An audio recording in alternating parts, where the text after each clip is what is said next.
So today we are going to be continuing with in the spectacles. However, we are going to be tying in some creative writing alongside of that. So we're working on the two areas, and I've just put them together. So our learning objectives for today. So this is what we're going to be working on. So to explain how we use colons and semicolons, to create independent writing pieces around and in spectacles, and then finally to evaluate the effectiveness of our writing based around personal success criteria. So the first thing that I would like you to do, we've got a challenge, an extra challenge and a mega challenge. Now ideally I'd like you all to be down here for the mega challenge. There's no reason why we can't really push ourselves to be aiming here.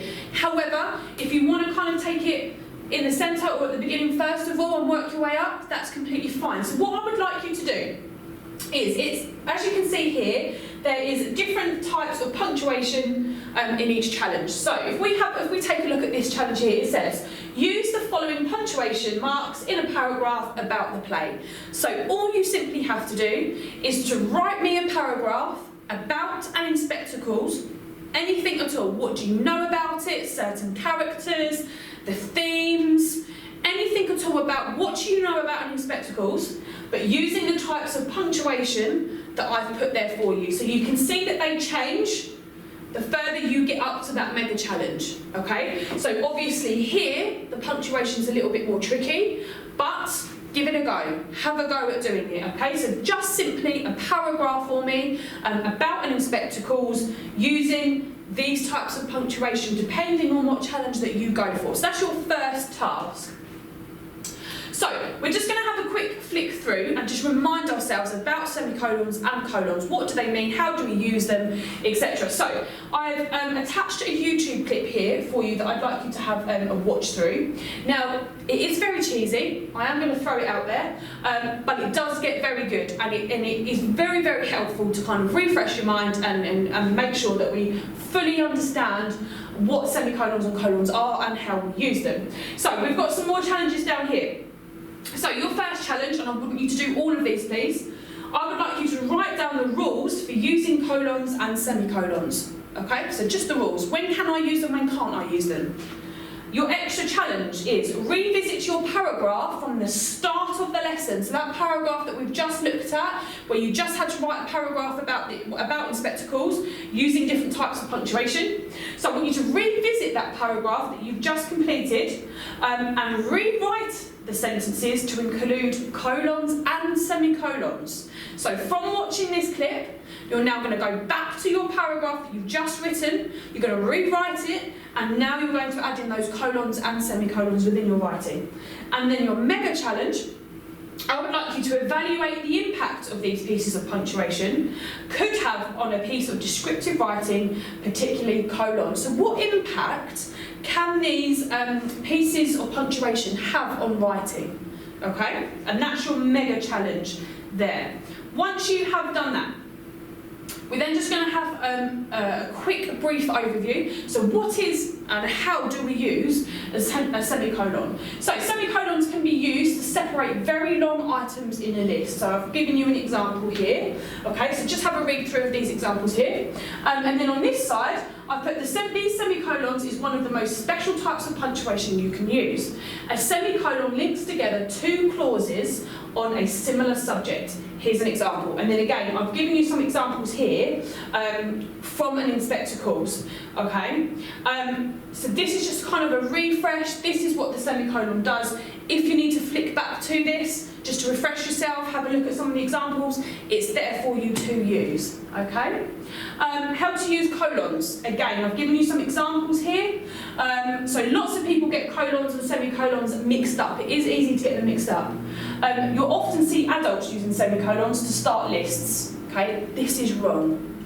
All right, so again, semicolons are used for a number of things. I've given you some examples here, so if you need to flick back through to this slide just to refresh yourself, it is there for you. Okay, so this is your kind of main task for this lesson. So you can choose one of the following options. So it's entirely up to you what one you'd like to choose. I'm just going to have a read through of them for you. So it is 6 months after the ending of and in spectacles. You are one of the characters. Who? That is completely up to you. You need to write a monologue, only one person speaking, just to remind you, about what has happened and how you feel. So that's one of your options. So you're writing a monologue, which is based just on one person speaking, about what has happened and how you feel. So it's up to you what character you wish to describe, you wish to be. Okay, next one. It is 6 months after the ending of an Inspectacles. I would like you to write a scene involving the major characters about what has happened and how the character feels. So this point here, you're not writing a monologue now, you're actually going to write a scene out. So it's 6 months after. I would like you to write a new scene that we could add on to the end of Inspectacles. It's going to include the major characters, what has happened and how are the characters feeling now, what's happened since the ending of an Inspectacles. And then finally, you are the inspector before you enter the Burling's house. So at this point, you haven't actually entered the Burling household yet. I would like you to write a monologue or a scene, so you can get to choose what one you want to do here, where you explain why you are going to the house, what you want to achieve, and why. Are you a ghost or are you a hoax? Okay, so that's the final one there. So up to you what one you wish to choose to do. If you wish to do all of them, absolutely fantastic. You may wish to do one now, and then next week you may wish to come back and do one of the others. It's completely up to you. So I would like you to plan your answer after making your choice. So pick your choice and then start planning. Jot some ideas down and lots of ideas and get going on the planning. So some ideas there. So you could create a mind map of your ideas, or you could write a list of topics to talk about. However works best for you.